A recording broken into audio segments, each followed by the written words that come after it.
Assalamualaikum warahmatullahi wabarakatuh.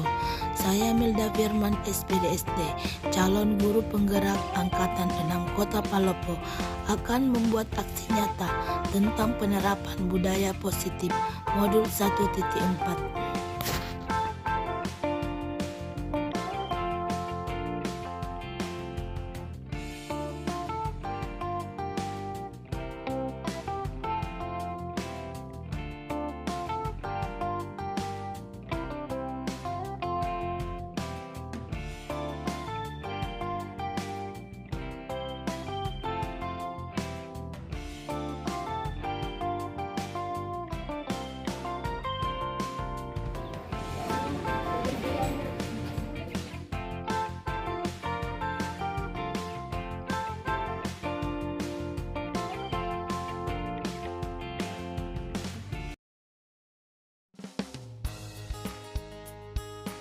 Warahmatullahi wabarakatuh, dan selamat siang.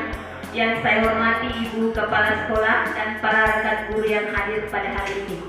Pertama-tama, marilah kita panjatkan puji dan syukur kehadirat Allah Subhanahu wa Ta'ala yang telah memberikan kita rahmat, kesehatan dan keselamatan sehingga kita dapat berkumpul di tempat ini.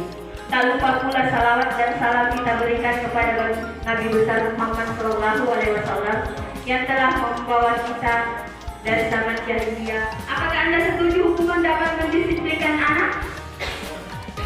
Ya, oke, Pak Astro setuju. Ada teman-teman yang lain? Setuju.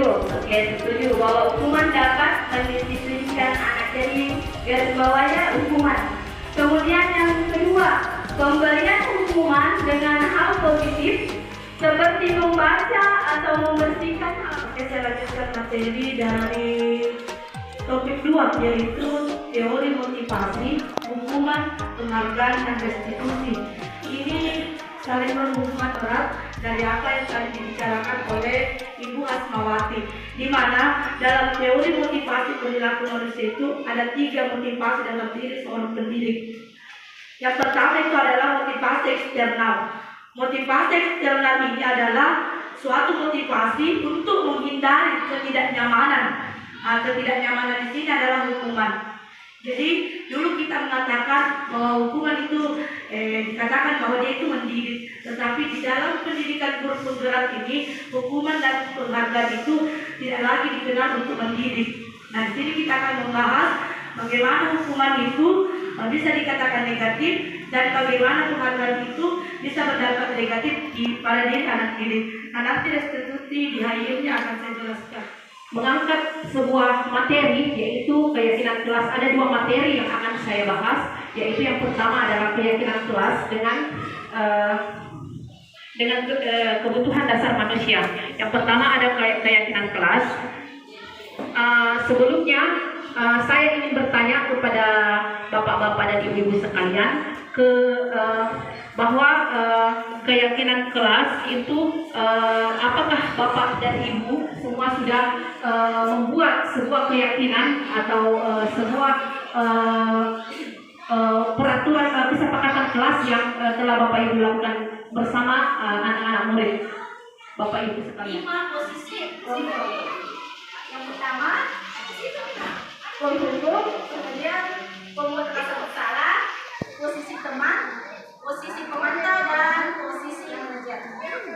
Yang ingin ditanyakan, jadi kita kumpul dulu pertanyaannya 1 sampai 3. Sekalian kita diskusi karena budaya positif ini memang harus diterapkan di sekolah.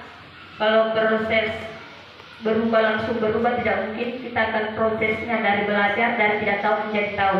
Saya sangat tertarik dengan materi tentang disiplin positif. Yang saya ingin berikan di sini adalah bisa kan diberikan contoh bagaimana contoh daripada disiplin positif ini, karena itu dia kata lainnya itu setara kita. Nah, hukuman itu kita yang berikan. Tapi kalau konstitusi itu adalah anak. Makanya sebelum ada posisi atau itu perlu diterapkan keyakinan kelas.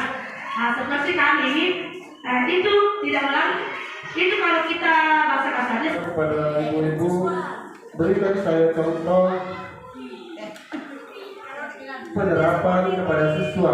Misalnya si A, 1 kali dia tidak kerja tugas, saya berikan sanksi dengan berupa ancaman. Itu bukan merupakan hukuman, tetapi keyakinan siswa untuk melakukan hal apa yang diinginkan. Ya seperti itu. Mungkin tidak mungkin diterapkan masuk ke Merdeka Belajar. Belum ada kelas 3, kelas 1 dan kelas 4. Makanya kelas 4 Agustus bertanya karena itu dia masuk ke dalam ranah Merdeka Belajar. Andainya kita kerja di guru penggerak, merefleksi pengalaman belajar dan sifat-sifat yang pernah atau kelakuan-kelakuan yang pernah kita lakukan. Itu sebenarnya nanti setelah refleksi carilah apa sebenarnya solusinya. Kita banyak kesalahannya. Begitupun juga barangkali kelas-kelas yang lain, kalau kita menghukum siswata barangkali tidak kasih kali pendidik ya tidak menutup kemungkinan bahwa kita itu sering memberikan hukuman kepada peserta didik. Yang kedua tadi ada dari bulan sedikit tentang bagaimana menciptakan disiplin positif itu. Mungkin salah satunya ketika melakukan ini untuk sekolah, membuat keyakinan sekolah atau keyakinan kelas. Itu kan keyakinan sebenarnya berasal memang dari peraturan, tapi dijadikan sebuah keyakinan kelas supaya itu motivasinya dari dalam. Dari apalagi fasilitator maupun instruktur kami itu selalu menjawab janji bosan-bosan. Janji selalu bosan, tidak mungkin 1 kali tugas kita kasih lagi begini, besok berbuat lagi. Janji, karena itu adalah konsekuensi kita pilih sebagai guru. Mewakili teman-teman saya memohon maaf atas kekurangan dan terima kasih untuk kesempatannya dan perhatiannya pada hari ini. Wassalamualaikum warahmatullahi